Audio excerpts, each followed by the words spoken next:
6 months ago, Vladimir Putin's generals presented him with a battlefield assessment they considered ironclad. Ukraine was exhausted.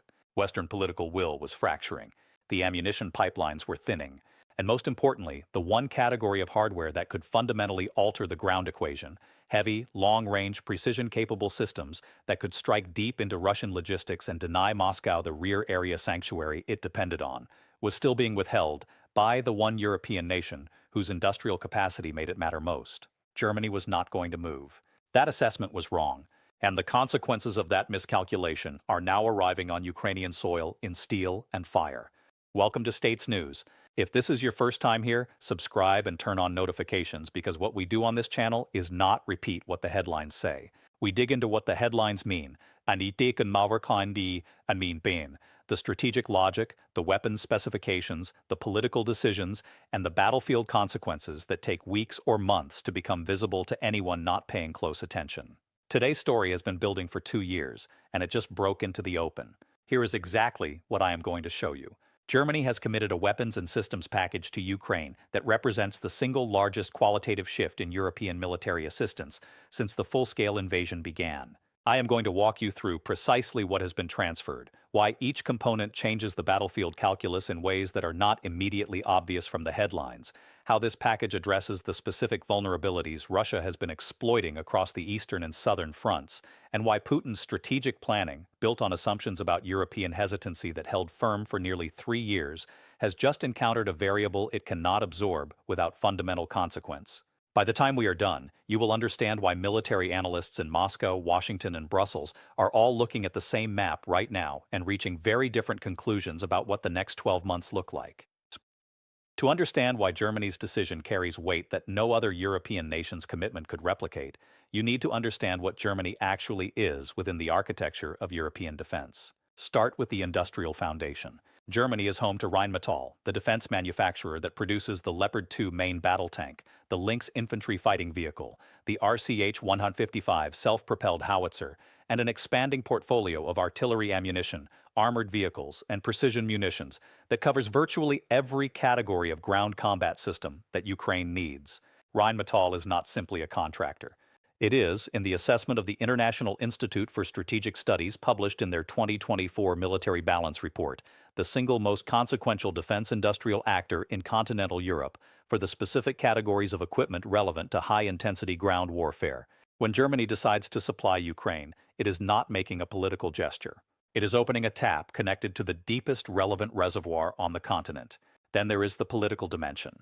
Germany's internal debate over Ukraine assistance has been the defining fault line of European security politics since February 2022. Former Chancellor Olaf Scholz became, in the eyes of Ukraine's supporters and much of the European security establishment, the embodiment of strategic hesitancy, a leader who understood what was at stake intellectually but could not translate that understanding into decisive action against the weight of German commercial interests in Russia, domestic political constraints from a coalition that included deep skepticism about military escalation, and a post-war political culture that had made pacifism something close to a constitutional value. Every time Scholz approved a capability and then hedged it with usage restrictions, range limitations, or delayed delivery timelines, it sent a signal to Moscow that Germany's red lines could be managed. That signal is now being revised. The political earthquake of Germany's 2025 federal election, which produced a governing coalition under Friedrich Merz with a mandate explicitly built around stronger European defense commitment and unambiguous Ukraine support, changed the calculation inside Berlin in ways that took several months to translate into concrete policy. Those months have now elapsed. The translation is complete, and what has emerged from that political transformation, in material terms on Ukrainian soil, is what we are here to analyze today. The Russian planning assumption that Germany would remain the soft constraint on European escalation was not unreasonable given the evidence available through early 2024. It was a logical extrapolation from observable political behavior. What Putin's analysts apparently failed to adequately weight was the possibility that Germany's political consensus could shift rapidly under the sustained pressure of watching a European democracy being dismembered by systematic atrocity, and that when it did shift, the industrial capacity waiting behind the political hesitancy would move with a speed that left Russian countermeasures behind. Now let us get specific, because the strategic argument only matters if the hardware underneath it is real. The centerpiece of Germany's commitment is the delivery of an additional 41 Leopard 2A6 main battle tanks, bringing the total German-supplied Leopard 2 inventory in Ukrainian service to over 100 vehicles across multiple variants. The Leopard 2A6 is not simply a tank. It is a specific answer to a specific problem Ukraine has faced since the beginning of the conflict. The Leopard 2A6 carries the Rheinmetall 120 mm L55 smoothbore gun, a barrel extension over the earlier L44 variant that increases muzzle velocity and provides meaningful penetration advantage against the most heavily armored Russian platforms, including the T-90M Proryev, which Moscow considers its premier tank and has deployed in priority sectors. The L-55 gun-firing DM-63 ammunition achieves penetration figures that Western analysts estimate exceed 600 millimeters of rolled homogeneous armor equivalent at standard combat ranges. The T-90M's frontal protection package, while formidable, sits below that threshold in most engagement geometries. That is not a minor technical detail. That is the difference between a weapon that can destroy its intended target and one that cannot. Beyond the primary armament, the 2A6 features the EMES-15 fire control system with thermal imaging, laser rangefinding, and ballistic computation that allows first-round hit probability against moving targets at ranges exceeding 3,000 meters to approach 90% under field conditions. Ukrainian tank crews who have trained on this system, according to assessments by the German Bundeswehr instructors who conducted the training at facilities in Germany, achieved operational proficiency in approximately 8 weeks. SSC, a timeline that surprised German trainers accustomed to longer learning curves with their own soldiers. But the tanks are not the headline item. The headline item is what Germany committed alongside them. Rheinmetall's RCH-155 wheeled self-propelled howitzer represents a generational advance over the towed and older self-propelled artillery systems that have dominated both sides of this conflict. The RCH-155 is built on a Boxer armored vehicle chassis, giving it strategic mobility, the ability to road march at 100 kilometers per hour and deploy across the battlefield without the logistical tail that tracked artillery systems require. It fires standard 155 mm NATO ammunition to a range of 40 kilometers with conventional rounds and up to 67 kilometers with the Volcano extended range guided munition. It requires a crew of 2 operators. And it can execute a fire mission, from stationary to first round out, banditry in under 60 seconds, then move before counter-battery radar can complete its targeting solution. That last capability is what makes it transformative in the Ukrainian context. Russia's counter-battery warfare has been one of its most consistently effective tools throughout this conflict. Russian Zoopark-1M and 1L219 Zoo-1 counter-battery radars have proven capable of tracking incoming artillery rounds back to firing positions with sufficient accuracy to generate targeting solutions within 2 to 3 minutes of first shot. Ukraine's older self-propelled systems, the Krab, the 2S-1 Gvozdika, even the US-supplied M109A6 Paladin, require 3 to 5 minutes to complete a fire mission and displace. That window is enough for Russian counter-battery to land return fire on a position that is still occupied. The RCH-155 closes that window entirely. 60 seconds to first round, immediate displacement on a vehicle that accelerates to highway speed within moments.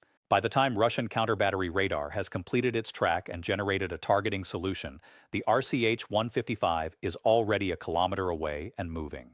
Germany has committed 18 of these systems in the current package. That number, distributed across Ukraine's most contested artillery sectors, introduces a counter-battery immunity that Russian fire planning cannot currently solve. Here is where the strategic implications compound, because the sum of these capabilities is larger than the individual parts suggest.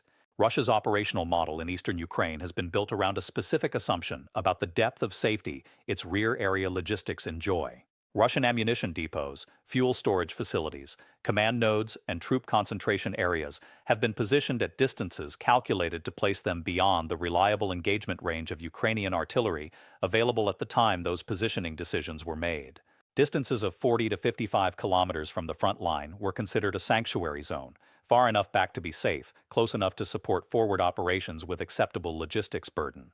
The RCH-155 firing Volcano munitions at 67 kilometers eliminates that sanctuary zone entirely. Facilities that Russian logistics planners positioned with confidence that they were beyond Ukrainian reach are now inside the engagement envelope. That is not a marginal improvement. It is a restructuring of the entire Russian logistics architecture in the Eastern Theater, because every depot, every fuel point, every brigade command post that sits between 40 and 67 kilometers from the front must now be assumed to be targetable and must either be moved further back,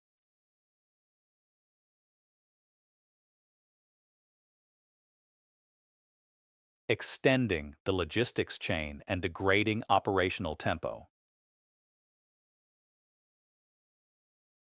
or hardened and dispersed at enormous cost in time and resources. Moving them further back creates its own problems. Russian ground forces in the Eastern Theater are already operating with logistics chains that NATO analysts consider extended relative to doctrinal standards. Pushing rear area facilities back another 20 to 30 kilometers to restore sanctuary adds transit time to every ammunition resupply run, every fuel delivery, every maintenance part movement. In a war where Russian offensive operations are already constrained by ammunition availability, already Eispir, Bobri, already Eiseneder, already in Tran, a constraint the Russian defense industrial base is working to address but has not yet resolved, adding logistics friction is not an acceptable operational outcome. It directly reduces the frequency and intensity of Russian offensive action.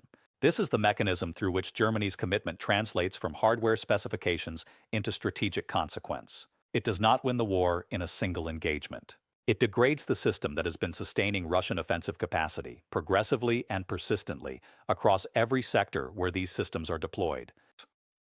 There is a dimension to this story that most coverage has missed entirely, and it involves the industrial commitment that accompanies the hardware transfer. Germany has not simply shipped existing inventory to Ukraine. Berlin has signed a production agreement with Rheinmetall that includes establishment of a maintenance and production facility on Ukrainian territory, the first Western defense manufacturer to commit to in-country production infrastructure during active hostilities. The facility, whose location has not been publicly disclosed for obvious security reasons, is designed to produce artillery ammunition, perform depot-level maintenance on Leopard 2 variants, and eventually manufacture components for the Lynx infantry fighting vehicle that Germany has also committed in this package. The strategic significance of in-country production cannot be overstated. Every system Ukraine currently operates depends on a supply chain that runs through Western Europe, vulnerable to political disruption, shipping delays, and the periodic crises of Western political will that have punctuated this conflict. A production facility inside Ukraine, even one operating at modest initial capacity, begins to build the industrial autonomy that makes Ukrainian defense capability independent of the political weather in Berlin or Washington. It is the difference between a military that is equipped and a military that is armed, tactical, and an ultra-selsin are analsikbrider, but as a sattir, the difference between dependence and capacity. Rheinmetall CEO Armin Paperger confirmed the expansion of the company's Ukraine presence in statements reported by Reuters in early 2025, describing it as a long-term commitment to Ukrainian defense industrial development rather than a transactional equipment sale. For a German defense company to make that commitment in that context represents a corporate bet that Ukraine will exist as a sovereign state with defense industrial needs for decades, a bet that carries its own signal to Moscow about how Germany's private sector reads the conflict's trajectory. Intellectual honesty requires that we examine this story from multiple angles, because the picture is not without complications. The delivery timeline for a significant portion of this package extends into late 2025 and early 2026. Hardware that has been committed but not yet delivered does not change today's battlefield. Russian forces are not waiting for German logistics timelines to complete their operational planning. The gap between commitment and delivery is a window during which Russia retains the operational initiative it has been exploiting, and the history of Western military assistance to Ukraine includes enough delivery delays that announced commitments should be weighted against actual delivery records. There is also the training dimension. The RCH-155 is a sophisticated system that requires trained operators to realize its performance potential. Ukraine's military has demonstrated remarkable capacity to absorb new systems quickly, but there are limits to how fast complex hardware can be integrated into operational units without degrading rather than enhancing combat effectiveness. The 18 RCH-155 systems in this package will not be operationally effective on day one of their arrival. Integration takes time. Russia is not a static observer of these developments. Moscow has been accelerating its own defense industrial output, with ammunition production reportedly reaching levels that Russian forces have not sustained since the early months of the invasion, according to assessments cited by the European Council on Foreign Relations. The question of whether German-supplied capabilities arrive and integrate faster than Russian industrial output expands is genuinely unresolved, and the answer will shape the battlefield balance through 2025 in ways that neither side can currently calculate with confidence. Finally, hardware alone has never determined the outcome of a war. Ukraine's ability to translate these systems into operational success depends on command quality, combined arms integration, logistics management, and the maintenance of the human expertise that makes complex systems perform. All of those factors are present in the Ukrainian military to a degree that consistently surprises outside observers, but they are not unlimited, and the cumulative effect of 3 years of attrition on Ukraine's experienced officer and NCO corps is a constraint that no amount of German steel fully compensates. Here is where this leaves us, and what it means for the months ahead. Putin built a strategic framework on a set of European assumptions. Germany would hesitate. Industrial capacity would lag political rhetoric. The gap between commitment and delivery would give Russia time to consolidate gains that would make eventual Western support irrelevant. 2 of those 3 assumptions have now failed. Germany has stopped hesitating. German industrial capacity is moving. The gap is narrowing faster than Moscow's timeline anticipated. What remains is the question of whether it narrows fast enough. Ukraine is fighting a war of accumulation against a larger adversary, and accumulation cuts both ways, accumulating capability and accumulating cost simultaneously. The German package does not end that dynamic. What it does is inject a qualitative asymmetry into a conflict that Russia has been trying to reduce to a purely quantitative contest. 41 Leopard 2A6 that can outshoot every Russian tank they face. 18 RCH-155 howitzers that can strike targets Russia considered safe and then disappear before the counter-battery solution completes. In-country production infrastructure that begins to untether Ukrainian capability from Western political cycles. Putin did not plan for this. His assessment of German political will, built on 3 years of observable evidence, extrapolated a trajectory that Berlin has now broken. The systems are coming. The range is extending. The sanctuary zone is collapsing.